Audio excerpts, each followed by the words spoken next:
नमस्कार। रूबरू प्रोग्राम में आपका स्वागत है। मैं हूं सुशील भारती और आप देख रहे हैं अपना ये खास प्रोग्राम जिसका नाम है रूबरू। और इस प्रोग्राम में हम आपकी मुलाकात किसी न किसी एक खास मेहमान से कराते हैं। आज हमारे स्टूडियो में मौजूद हैं डॉक्टर कुमार प्रशांत मानव। जैसा कि आप जानते हैं कि डॉक्टर कुमार प्रशांत मानव देश दुनिया के जो तमाम विषय हैं जो आज आपके लिए मार्गदर्शन के लिए बहुत सही सिद्ध हो सकते हैं, इस तरह के विचारों को वो हमारे सामने रखते हैं और उसकी उनकी एक पूरी श्रृंखला है जिसमें हम उनसे विविध विषयों पर बातचीत करते हैं। आज हमारे स्टूडियो में एक बार फिर मौजूद हैं डॉक्टर कुमार प्रशांत मानव। आइए स्वागत करते हैं उनका। डॉक्टर साहब, आपका बहुत बहुत स्वागत है। धन्यवाद, नमस्कार जी। मैं थोड़ा सा बता दूं, डॉक्टर कुमार प्रशांत मानव बहुत अच्छे ऑथर भी हैं। उनका बुक ऑफ लाइफ उनकी एक बहुत शानदार किताब है। बिल्डिंग ए बेटर फ्यूचर उनकी बहुत अच्छी किताब है। काफ़ी कुछ काम कर रहे हैं। तो आइए चलिए आज का जो विषय है वो लेते हैं कि आज हम बात किस विषय पर करने जा रहे हैं। डॉक्टर साहब, आज जो समस्या है वो दुनिया की शांति को लेकर के आज तमाम तरह के प्रश्न उठ रहे हैं। एक तरफ हम देख रहे हैं कि लगभग 4 वर्ष हो चुके हैं और रूस और यूक्रेन का युद्ध जो है वो रुकने का नाम नहीं ले रहा है। लाखों लोग मारे गए हैं, मानवता का पूरी तरीके से हनन हो रहा है। दूसरी तरफ हमने इजराइल और पैलेस्टाइन के युद्ध को हमने देखा है और कई बार अभी भारत पाकिस्तान का भी युद्ध है। कहीं ना कहीं जो भी कुछ घटनाएं घट रही हैं विश्व में वो कहीं ना कहीं घूम फिर के नाम पाकिस्तान का जरूर आ ही जाता है। सही बात। तो आज जो हमारा कंसर्न है आपसे बातचीत करने का वो ये है कि विश्व शांति के लिए क्या कदम उठाए जाने चाहिए। अगर हम एक आम आदमी के पॉइंट ऑफ व्यू से भी सोचे तो आम आदमी को लगेगा भाई विश्व शांति में मेरा क्या कंट्रीब्यूशन हो सकता है। लेकिन मुझे लगता है कि बूंद बूंद से ही सागर बनता है। तो मेरा आपसे यही प्रश्न है कि इसको कहाँ से देखना शुरू करें। इस मुद्दे को, ये बड़ा विशाल मुद्दा है। ये बहुत सही कहा आपने। और वास्तव में ये अगर आप देखें वर्ल्ड वाइड तो ये बहुत बड़ी ज्वलन समस्या है जी, बहुत बड़ी। और इसमें कोई भी जो सिटीजन है वो अवेयर नहीं है, जागरूक नहीं है। उनको नहीं, वो ये बिल्कुल आपने सही कहा, वो सोचते हैं कि हमारा क्या लेना देना, भाई ये तो गवर्नमेंट जाने, वो गवर्नमेंट जाने, वो गवर्नमेंट जाने, हमारा क्या लेना देना। लेकिन मेरा कहना थोड़ा डिफरेंट है जी। ऐसा है कि इसमें हम नागरिकों का, सिविलियंस का बहुत बड़ा रोल है। क्योंकि हमें ये नहीं पता कि जब हमें मनुष्य योनि में जन्म मिला तब हमारी क्या क्या ड्यूटीज थी, क्या क्या हमारे ऊपर कर्ज था जी। सबसे पहले इसमें ये जानना आवश्यक है। मैं हमेशा से कहता आ रहा हूं, यानी कितने एपिसोड में बोल चुका हूं कि जब बच्चा पैदा होता है उसके सिर पे 4 कर्ज होते हैं, बहुत बड़े 4। पहला अपने परिवार का और अपने माता पिता का जी। दूसरा देश और समाज का। यहां से बात बनती है जी। आजकल क्या है कि आदमी केवल पहले कर्ज में से बट के पूरी जिंदगी निकाल देता है और ऐसे ही चला जाता है, उसे और इससे कुछ लेना देना नहीं है। इसके अलावा मैं, मेरी बीवी, मेरा बच्चा और माँ बाप भी उसमें शामिल नहीं है। तो इतना संकुचित दायरा हो गया सोचने का। तो जब हर आदमी का इतना संकुचित दायरा सोचने का हो गया तो वो देश और समाज तो उसकी लिस्ट में ही नहीं। जबकि मैं कहता हूं कि वो सबसे इंपॉर्टेंट है, वो सेकंड डेट है, सेकंड कर्ज है वो आदमी के ऊपर।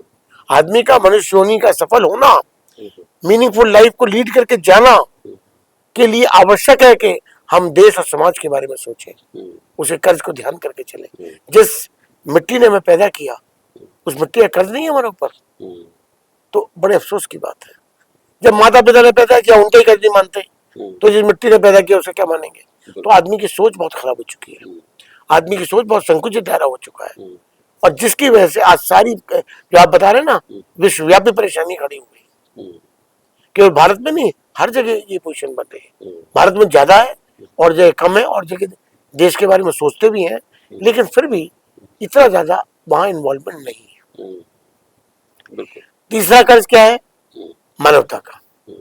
ये भी इसके अंदर बहुत इंपॉर्टेंट है जो आपने आज क्वेश्चन किया। क्योंकि ये जो काम चल रहा है, जो युद्ध चल रहे हैं, लड़ाई चल रही है, ये चल रहा है, कितने कितने लोग, हजारों लाखों लोग मारे जा रहे हैं, लाखों करोड़ों अरबों रुपए की संपत्ति का नाश हो रहा है देश का। एक तरह से यूक्रेन तो ऐसा हो गया कि 4 साल के रशिया के युद्ध के बाद कि शायद दोबारा खड़ा भी ना हो पाए। कितनी खराब स्थिति हो गई, कितने लोग मारे गए। अभी हमास का और इजराइल का युद्ध हुआ, कितना कितना भयंकर युद्ध हुआ, कितने लोग मारे गए, क्या क्या हुआ। तो ये क्या मानवता के अनुरूप है? पैलेस्टाइन पूरा मिट्टी में मिल गया, पूरा मिट्टी में मिल गया। तो क्या मानवता के अनुरूप है? कतई नहीं। एक बात बड़ी तकलीफ होती है डॉक्टर साहब देख करके कि मासूम बच्चे और महिलाएं जो हैं वो बेघर हो जाती हैं, भूख के लिए लोग तड़प रहे हैं, बच्चे जो हैं भूख के लिए तड़प रहे हैं। तो कहीं ना कहीं उसके बावजूद भी जो युद्ध करने वाले हैं वो शांति की तरफ हाथ नहीं बढ़ाते हैं। पूरी दुनिया की अगर शांति की बात की जाए तो सिर्फ चर्चाएं हो रही हैं, अलग अलग मंचों पे चर्चाएं हो रही हैं, लेकिन कोई ठोस कदम जो है वो इस दिशा में नहीं उठाए जा रहे हैं। उसका रीजन केवल है ना कि जो नागरिक है वो जागरूक नहीं है, वो सो रहे हैं। उन्हें ये पता नहीं कि उनका परिवार अच्छी तरह तभी तो चल पाएगा जब देश और समाज की स्थिति बेहतर होगी। अब मुझे एक बात बताइए, अभी जो आपने कहा उदाहरण के तौर पे कि यूक्रेन में जो निवासी रह रहे हैं, क्या वो अपने परिवार के प्रति भी प्रॉपर कर्ज को पूरा कर पा रहे हैं? नहीं कर पा रहे हैं। क्यों? क्योंकि जब उनका देश ही खतरे में है, वही संकटकालीन परिस्थिति में चल रहा है, तो उनका तो परिवार ऑटोमेटिकली उसके अंदर इन्वॉल्व हो गया। तो आदमी की सोच क्यों नहीं होती? आदमी क्यों नहीं सोचता कि मेरे परिवार से ऊपर मेरा देश है, अगर मेरा देश उन्नति के पथ पर अग्रसर है, सुरक्षित है, तो मैं उन्नति के पथ पर अग्रसर होऊंगा और मैं सुरक्षित भी होऊंगा। जब मेरा देश सुरक्षित नहीं, लड़ाइयां चल रही है, तो जो बम गिरा कल को मेरे घर पे भी गिर सकता है। तो आदमी की सोच कितनी छोटी है, इस बारे में कोई सोचता ही नहीं है। तो सबसे पहले मैं कहता हूं इसमें हर आदमी को बदलना होगा। और ये 4 कर्ज जो मैं बताता हूं, इन 4 कर्जों के बारे में हमेशा याद रखना होगा और इसको इन कर्जों को उतारने का पूरा प्रयास करना होगा, तभी वो मनुष्य जीवन सफल माना जाता है। तीसरा कर्ज मैंने बताया मानवता। मानवता के तार तार हो रहा है इस समय, जो ये चल रहा है, मानवता कहां से रह गई? मानवता तार तार हो रही है। अभी ऑस्ट्रेलिया में हुआ, अभी 2 दिन पहले लेटेस्ट घटना है। कभी ऑस्ट्रेलिया में कुछ नहीं हुआ। ऑस्ट्रेलिया बहुत शांत कंट्री माना जाता है, लेकिन वहां भी हो गया। बॉर्डर बीच, मैं ऑस्ट्रेलिया रहता हूँ, कोई सा ऐसा संडे नहीं होता होगा जो हम लोग बीच रह जाते हो। बॉर्डर बीच हो गया, कोजी बीच हो गया, पाम बीच हो गया, बहुत सारे बीचेस हैं। और बॉर्डर बीच तो बहुत बड़ा बीच है, वहां भी हम लोग पहुंच जाते हैं। तो कितने अफसोस की बात है। मैंने सुना तो मेरे रोंगटे खड़े हो गए कि यहाँ तो जहां से वो गोली चला रहे थे वहां तो हमारे बच्चे खेलते थे। बताइए। तो अब आप ये देखिए कि जब स्थिति यहाँ तक भयावह हो गई, तो और हम नागरिक का कोई कर्तव्य न माने, तो फिर तो वो तो कुछ होना नहीं है। तो इसमें ये जो 4 कर्ज मैं बता रहा हूँ, ये बहुत इंपॉर्टेंट है। अब आपने बताया कि बेचारी जो लेडीज, जो बच्चे निरपराध है, जिनका कोई सिंपल है, सीधे है बेचारे, उनका कोई लेन देन ही नहीं इन कामों से, वो मारे जाते हैं। वो गेहूं के साथ घुन भी बचता है। तो क्या मानवता रह गई? तो मानवता के बारे में क्या हमने कर्ज पूरा किया? चौथा कर्ज है अपने अगले जन्म के लिए आप कौन सी कितनी दौलत कमा के ले जा रहे हैं। अगर जो चौथा कर्ज मैंने आपको बताया, अगर इस कर्ज के बारे में लोग बाग जागरूक हों, तो ये पहले ये जो हो रहा है ना, कुछ भी नहीं होगा, कुछ भी नहीं। क्योंकि ये जो काम वो कर रहे हैं, ये जो लड़ाई चल रही है, ये मानवता को तार तार कर रही है। देश और समाज की सुरक्षा खत्म हो रही है, देश और समाज के नागरिक खत्म हो रहे हैं, कुछ नहीं हो पा रहा। परिवार का जो उनका कर्ज है वो सुरक्षित नहीं है, क्योंकि परिवार का सुरक्षा तभी है जब देश सुरक्षित। तो आप मुझे बताइए, और चौथा कर्ज जो मैंने बताया उतना इंपॉर्टेंट है कि चौथा कर्ज अगर आदमी को याद रहेगा कि मुझे अपने अगले जन्म में के लिए कौन सी दौलत इकट्ठी करनी है, वो दौलत क्या है? वो दौलत है सत्कर्मों की, अच्छे कर्मों की, अच्छे ऐसे कर्म जो ईश्वर को पसंद होते हैं, जो वो चाहते हैं कि मेरी बनाए हुए इंसान ये कर्म करे। नहीं करता कोई। उसके अलावा लोगों की दुआएं, आशीर्वाद, लोगों का प्यार, ये तो सब कुछ खत्म हो गया। ना तो इसमें तो लोगों की दुआएं मिल रही, ना प्यार मिलना, ना आशीर्वाद मिलना, तो अगले जन्म के लिए दौलत क्या ले जा रहे हो? आपकी जो बैलेंस शीट है वो अगले जन्म के लिए डेबिट हो जाएगी, क्रेडिट जीरो होगा आपका। क्रेडिट जीरो होगा, बिल्कुल तो ठीक कहा जितने लोग इसमें इन्वॉल्व हैं तो उनका तो जन्म खत्म हो गया ना, मनुष्य जीवन लिया, व्यर्थ हो गया, खत्म हो गया। तो या तो आप उस मनुष्य जीवन को कूड़े के ढेर की तरह फेंक दीजिए उठा के, और आप ये समझिए कि ठीक है जो है मैं नहीं परवाह करता, तो भैया ठीक है, आप इस जन्म का जो आपने जन्म लिया वो खत्म हो गया, आपका व्यर्थ हो गया। क्योंकि ना आप अपने परिवार की सुरक्षा कर पाए, जो 4 कर्ज है, ना आप अपने देश समाज की सुरक्षा में योगदान दे पाए, ना आप मानवता के में योगदान दे पाए, और ना अगले जन्म के लिए आपको दौलत इकट्ठी करके ले पाए। बहुत तो बढ़िया। आप बताइए क्या है बैलेंस शीट? नील बटा नील, जीरो बटा जीरो। बिल्कुल ठीक कहा आपने। डॉक्टर साहब, एक चीज़ और भी मैं जानना चाह रहा हूँ आपसे कि जैसे कि ये कहा जा रहा है कि दुनिया जो है बारूद के ढेर पर बैठी हुई है। हर व्यक्ति जो है, अभी आप नोटिस करेंगे कि अ, अपने जितने भी उनके रक्षा सौदे हैं उनमें बढ़ोतरी हो रही है, हथियार खरीदे जा रहे हैं, और अभी बजट जो है उसमें इजाफा किया जा रहा है, अधिक से अधिक जो है चीज़ें खरीदी जा रही हैं।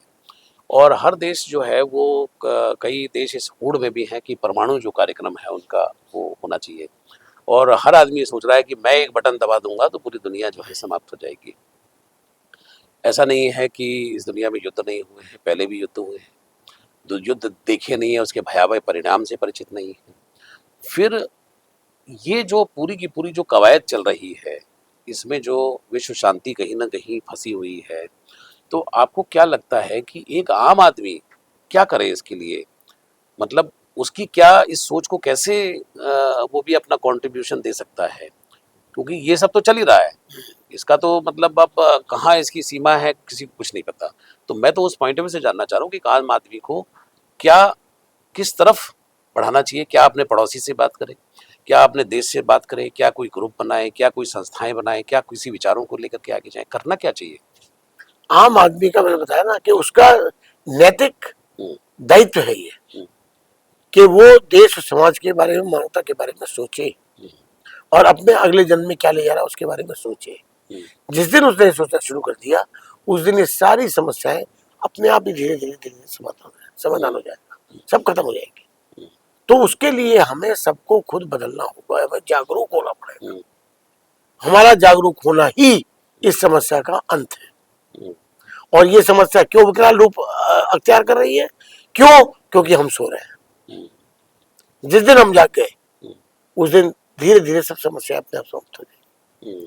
तो उसके लिए मैं यही कहता हूं कि हम सबको जागना आवश्यक है, और जो सोया हुआ है उसको जागा हुआ आदमी जगाए कि भाई तू सो क्यों रहा है, जाग, क्योंकि जब तक जागेगा नहीं तब तक कुछ नहीं मिलने वाला। तो सबसे बड़ी क्या बात है, जो मैंने पहले भी कई एपिसोड में कहा है कि उठ जाग मुसाफिर भोर भई, अब रैन कहाँ जो सोवत है, जो सोवत है सो खोवत है, जो जागत है सो पावत है। टुक नींद से किया खोल जरा, और अपने प्रभु में ध्यान लगा। ये प्रीतकरण की रीत नहीं, प्रभु जागत है तो सोवत है। सो रहे लोग, बहुत बढ़िया, सो रहे लोग, तो उन्हें जागना पड़ेगा। उनको ये देखना पड़ेगा कि हम जो ये काम कर, देखिए कोई भी लड़ाई छिड़ी, कोई भी युद्ध छिड़ा, तो उसके पीछे कौन इन्वॉल्व है, क्या कॉज है उसके पीछे? इंसानी तो कॉज है, या और भी कोई कॉज हो सकता है कि जानवर ने तो युद्ध शुरू नहीं कर दिया, ये तो इंसानों ने शुरू किया ना, तो उसका कॉज इंसानी तो हुआ ना। तो जब सारे इंसान देश और समाज के बारे में सोचेंगे, अपने परिवार के माता पिता के बारे में सोचेंगे, और मानवता के बारे में सोचेंगे, और उनको अपने अगले जन्म के लिए भी दौलत इकट्ठी करने के बारे में चिंतित होंगे, तो क्या आप समझ सकते हैं कि ये सब चीज हो सकती है? कुछ नहीं होने वाला। उसके लिए हमें ऐसा करना पड़ेगा। अगर हमें विश्रांति रखनी है तो हमें जागना पड़ेगा। विश्रांति तभी रह सकती है जब हम जाग जाए। बिल्कुल बिल्कुल। सोते हुए तो कोई विश्रांति कभी नहीं हो सकती। बिल्कुल बिल्कुल। एक सवाल दिमाग में आ रहा है डॉक्टर साहब, अंतिम सवाल है कि ये कहा जाता है कि सॉफ्ट पावर जो है वो बदल सकती है दुनिया को। सॉफ्ट पावर से जब मैं बात करता हूँ तो फिल्में हैं, सॉफ्ट पावर की जब हम बात कर रहे हैं तो कला है, संस्कृति है, संगीत है, म्यूजिक है, क्योंकि यहाँ पे कहीं ना कहीं व्यक्ति जो है वो अपने मन का सुकून ढूंढता है इन कलाओं के माध्यम से। तो मैं आपसे ये जानना चाह रहा हूँ कि क्या सॉफ्ट पावर जो है इसके माध्यम से विश्व शांति की स्थापना की तरफ मनुष्य को बढ़ना चाहिए, क्योंकि अभी जो है हालात जिस तरह से हैं, तो क्या इन कलाओं को बढ़ावा दें और उनसे कुछ चीज़ें निकल के सामने आ सकती हैं? देखिए, ऐसा है इसमें कि अब मैंने आपको यहाँ तक तो बता दिया कि हमारी गलती है जी। और हम सो रहे हैं और हम नहीं जाग पा रहे हैं, हम अपने योगदान को नहीं समझ पा रहे हैं। तो उसमें हमारी जो गलती है ना, हमारी ट्रेनिंग की भी गलती है। ओके। जहाँ हम पैदा हुए उस परिवार ने हमें इसके बारे में कुछ नहीं बताया, हमारे माता पिता ने हमें देश और समाज के बारे में कोई जानकारी नहीं दी, कोई हमारे उत्तरदायित्व के बारे में हमें नहीं जागरूक किया, कर्तव्यों के बारे में नहीं, कर्तव्यों के बारे में कभी जागरूक, अधिकारों के बारे में जागरूक किया लेकिन कर्तव्यों के बारे में कभी जागरूक वो तो खैर हर व्यक्ति खुद ही जागरूक हो गया अधिकारों के बारे में। हो गया। लेकिन अधिकार और कर्तव्य का सामंजस्य इस तरह है जिस तरह आंख की पुतली बंद होती है खुलती है, ये सामंजस्य है अधिकार और कर्तव्य। तो इसलिए अगर कोई अधिकारों के प्रति जागरूक है तो उसे अपने कर्तव्यों के प्रति जागरूक होना बहुत आवश्यक है। अब मैं इस बात पे आपको एक बात बताता हूँ कि अगर आप भारतवर्ष को देख लें, भारतवर्ष के संविधान में 10 ऐसी चीज लिखी हुई है जो हर नागरिक का कर्तव्य है। मुझे आप एक बात बता दीजिए कि वो जो 10 कर्तव्य संविधान में मेंशन है वो किसी नागरिक को पता है क्या? पता है? मुश्किल है। जब उनको पता ही नहीं है और अधिकार सबको पता है तो उसका बैलेंस कैसे बनेगा? वो तो गाड़ी चल ही नहीं सकती, या तो कभी इधर गिरेगी या कभी इधर गिरेगी या पूरी चौपट हो जाएगी। क्यों? क्योंकि उन्हें कर्तव्यों के बारे में पता ही नहीं है। अगर वो कर्तव्य जो संविधान में लिखे हुए हैं 10, वो कर्तव्य जीवन में आदमी अपने अडॉप्ट कर ले और उसके बारे में जागरूक हो तो ये सब चीजें हो ही नहीं सकती, क्योंकि ये सारी चीजें उसके अंदर कवर्ड है। बिल्कुल बिल्कुल। तो इसका सबसे बड़ा सॉल्यूशन क्या हुआ कि वो जो 10 हमारे कर्तव्य हैं उसके बारे में बच्चे को शिक्षित किया जाना चाहिए पहले से ही, जन्म से। और उसको मैं पहले से भी कहता रहा हूं कि मॉरल एजुकेशन का एक सब्जेक्ट उसके विद्यालय में उसकी पढ़ाई में जरूर होना चाहिए। मॉरल एजुकेशन में उसको पढ़ाया जाएगा कि भाई तुम्हारा देश के प्रति, समाज के प्रति क्या कर्तव्य है, तुम्हारा मानवता के प्रति क्या कर्तव्य है। ये तभी पढ़ाया जाएगा जब ये संभव। बिल्कुल। और ये कलाओं की जो मैं पूछ रहा हूँ आपसे, तो कि क्या इनके माध्यम से भी कुछ सॉफ्ट पावर को इस्तेमाल करके भी कुछ चीजें हो सकती है क्या? कलाएं आपने कौन कौन सी बताई? जी, मैं जैसे जानना मतलब ये कि जैसे संगीत के माध्यम से, म्यूजिक के माध्यम से, क्योंकि किसी भी समाज के अंदर जब संगीत है, म्यूजिक है, कला है, नृत्य है, तो इनसे क्या होता है कि एक व्यक्ति सामंजस्य बनता है, साथ में बैठता है। बिल्कुल सही कह रहे हैं। और एक दूसरे के देश की कलाओं को हम सम्मान देते हैं, एक्सचेंज होता है, तो इससे भी मुझे लगता है कि कुछ तो इससे प्रभाव पड़ता होगा इन चीज़ों से। बिल्कुल सही कह रहे हैं आप। कलाओं के माध्यम से भी थोड़ा बहुत जागरूकता की जा सकती है। क्यों? क्योंकि कलाओं के माध्यम से जो भी इन कला में इन्वॉल्व होगा वो इस तरह का जो जिसको कहना चाहिए कि अराजक तत्व नहीं बन सकता। कोई भी कलाकार अराजक तत्व नहीं हो सकता, क्योंकि वो सेंसिटिव है अपने कार्यों के प्रति, अपने कर्तव्य के प्रति, देश के प्रति, समाज के प्रति। और वो अपनी कला के माध्यम से भी देश प्रेम की भावना जगा कोई भी कलाकार हमेशा सॉफ्ट कॉर्नर्स के होता है, हमेशा सॉफ्ट हार्ट का होता है। कभी भी वो आदमी जो दूसरे के ऊपर निरंकुशता, जिसको वर्ड है, उससे बिहेव करे, वो कभी कलाकार नहीं कर सकता। कलाकार सॉफ्ट होता है। तो ये बात बिल्कुल सही कहा आपने कि अगर हम उन कलाओं का भी शिक्षण दें अपने आने वाली पीढ़ी को, तो उसके लिए भी आदमी उन कलाओं में जब संलग्न होगा तो वो इसके बारे में सोच नहीं पाएगा, क्योंकि वो सॉफ्ट कॉर्नर हो जाएगा उसका, वो सॉफ्ट हो जाएगा और कला के प्रति जागरूक होगा, उसके दिमाग में बातें आएंगी नहीं। तो इस तरह का लड़ाई झगड़ा युद्ध कुछ नहीं होगा। कभी भी आप देख लीजिए जो युद्ध करते हैं कोई कलाकार नहीं होगा, कलाकार कभी युद्ध नहीं करेगा। वो विश्व शांति की बात। बिल्कुल। बहुत बहुत शुक्रिया डॉक्टर साहब, आपने कि आज विश्व शांति का जो विषय लिया और उसमें हमने हर मुद्दे पर बातचीत की, और मुझे पूरी उम्मीद है कि हमारे जो दर्शक हैं उनको ये आभास हुआ होगा कि हर व्यक्ति का कंट्रीब्यूशन है और प्रत्येक भारतीय नागरिक की ये उनकी जिम्मेदारी बनती है कि वो अपने लेवल से अपनी सोच को ठीक करें और आगे बढ़ें और इस विश्व शांति के अंदर वो भी अपना योगदान दें। आपका बहुत बहुत शुक्रिया, बहुत बहुत धन्यवाद। बिल्कुल, ये फैक्ट बात मैं आपको बता रहा हूँ कि इसमें विश्व शांति का जो आपने मुद्दा उठाया, ये बहुत ज्यादा आजकल प्रासंगिक है। तो बस तो उसमें सिर्फ आप देखेंगे इस चीज को, जो मैंने कहा है, इसको मैन्युअली चेक करिएगा। जो मैंने कहा है कि इसमें किसकी गलती है और क्या कोई योगदान दे सकता है, तो इसमें हम सभी योगदान दे सकते हैं। हमें अपनी सोच में परिवर्तन लाना होगा, सोच में तभी ये सब चीज हो सकती संभव है। बहुत बढ़िया, बहुत बहुत शुक्रिया आपका कि इसी नोट के साथ में कि आपको अपनी सोच में परिवर्तन हमें लाना होगा, तो चीज़ें जो हैं वो ठीक हो जाएंगी। आपका बहुत बहुत शुक्रिया, बहुत बहुत धन्यवाद। नमस्कार, धन्यवाद। तो दर्शकों, ये थे डॉक्टर कुमार प्रशांत मानव और आज हम बात कर रहे थे विश्व शांति के ऊपर। और विश्व शांति एक ऐसा मुद्दा है कि जहाँ पर भारत के हर प्रत्येक नागरिक का ये कर्तव्य है कि वो कहीं न कहीं अपने तरीके से वो कंट्रीब्यूशन दे। और अपनी अगर सोच अगर बदलेंगे तो निश्चित रूप से बूंद-बूंद से ही सागर बनता है और उसके बाद आप देखते हैं कि चीज़ें जो हैं वो उम्मीद की जा सकती है कि शायद विश्व शांति में कुछ भी थोड़ा बहुत कंट्रीब्यूशन आपका भी हो। आज के लिए इतना ही। अगली बार डॉक्टर कुमार प्रशांत मानव से किसी और मुद्दे पर हम बातचीत करेंगे। अब लेता हूँ इजाज़त। नमस्कार।